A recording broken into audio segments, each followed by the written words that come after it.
Okay, our story for the week is Wrapped in Ice. It is realistic fiction, so it's a story that's not real, but it could happen in real life had it been real people in a real place. Okay, so we're not going to probably find any flying cars or cats that talk or anything that's not realistic. Now, what we will find is a story about weather. This week we're focusing about how weather affects us. It says, read how icy weather affects a neighborhood.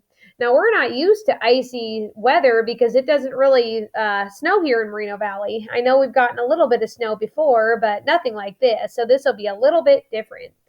If you've ever been in the snow, I want you to think about what it was like. If you haven't, I want you to read about or think about maybe books that you've read or movies that you've watched that have snow in it. And I want you to think about how you being there would change how you behave and what you do. So we're going to get started. I'm going to read through this. I want you guys to listen closely, and we will explore the themes of the text when we're finished. All right, here we go. Wrapped in Ice. The sound of something hitting the window woke Kim up. Ping, ping, ping. What's that? Kim asked herself. Kim peeked outside. The trees were coated with ice. The yard sparkled. The driveway was like a skating rink. Even the car was wrapped in an icy design. Mom, why is everything covered in ice? Kim wanted to know. That's a good question, said Mom. Good thing I'm a science teacher. It's raining, but the air is very cold, so the raindrops freeze when they land on cold surfaces like signs, trees, and roads. Mom turned on the TV weather. A reporter said, "A winter storm has hit this part of the country. Freezing rain is making streets and roads icy.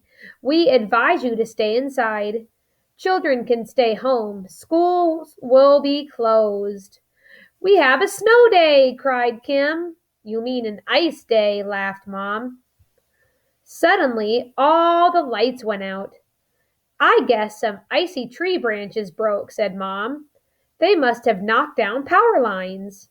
We don't have any power until the lines are fixed." Kim looked worried, but Mom said, "Let's just pretend we are camping." Mom lit the logs in the fireplace. Kim got flashlights. They played lots of games. It was fun to eat their lunch by the fire. Then Mom said, "Listen!" The ping, ping, ping had stopped. "The storm must be over," cried Kim.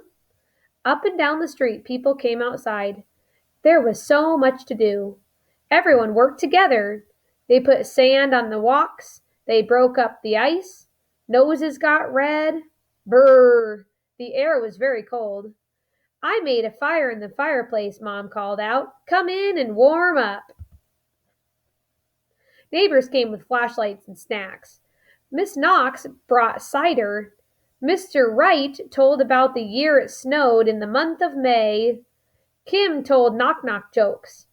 "It's nice when everyone gathers together," said Mom. Just then the lights came on. Everyone cheered. "It's been a big day," smiled Mom. "We were lucky to be cozy and safe." "We are lucky to have such nice neighbors, too," said Kim. "We turn an ice day into an ice party." Now we have a question at the end.